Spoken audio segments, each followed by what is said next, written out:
C'est une tradition à la Confédération générale des entreprises de Côte d'Ivoire. Chaque année, le patronat ivoirien initie une session de présentation de l'annexe fiscale à la loi des finances.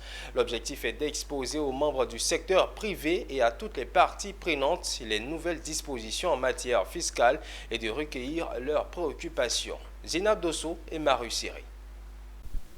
L'annexe fiscale 2024 est connue. Les nouvelles dispositions ont été présentées aux entreprises privées à l'occasion de la traditionnelle session de présentation de l'annexe fiscale, une initiative de la Confédération générale des entreprises de Côte d'Ivoire à travers sa commission juridique et fiscale. L'annexe fiscale fait état de 31 mesures fiscales dont les mesures de soutien aux entreprises et les mesures de renforcement de capacité de mobilisation de ressources de l'État, notamment l'élargissement du champ d'application de la TVA aux entreprises de transport public de personnes et ou marchandises relevant d'un régime réel d'imposition, l'élargissement du champ d'application de la taxe sur les jeux de hasard aux jeux exploités en ligne en Côte d'Ivoire, la limitation du champ de l'exonération de la TVA en ce qui concerne certains produits alimentaires naturels.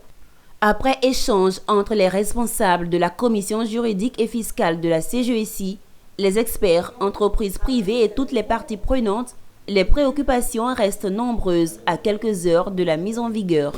Et pour être compétitif, il faut pouvoir leur faire bénéficier de mesures fiscales favorables.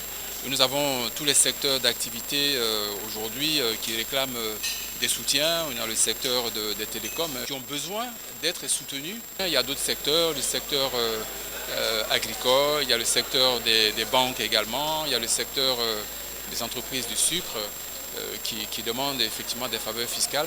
Donc ce qu'on dit, c'est qu'il est absolument important que chaque année, l'État fasse un effort, même si on est dans une logique de renforcement des moyens de l'État, il est absolument important qu'on puisse regarder aussi ce dont ont besoin les différents secteurs d'activité pour apporter à chaque secteur d'activité le soutien fiscal dont il a besoin pour pouvoir être compétitif, parce que c'est dans la compétitivité que ces secteurs-là pourront accroître également leurs revenus et donc permettre à l'État de disposer davantage de ressources fiscales.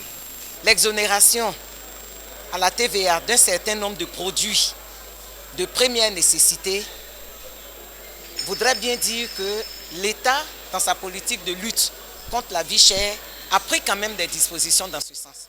Pour rappel, l'annexe fiscale est un document dans lequel sont consignés les projets de réforme fiscale pour une nouvelle année.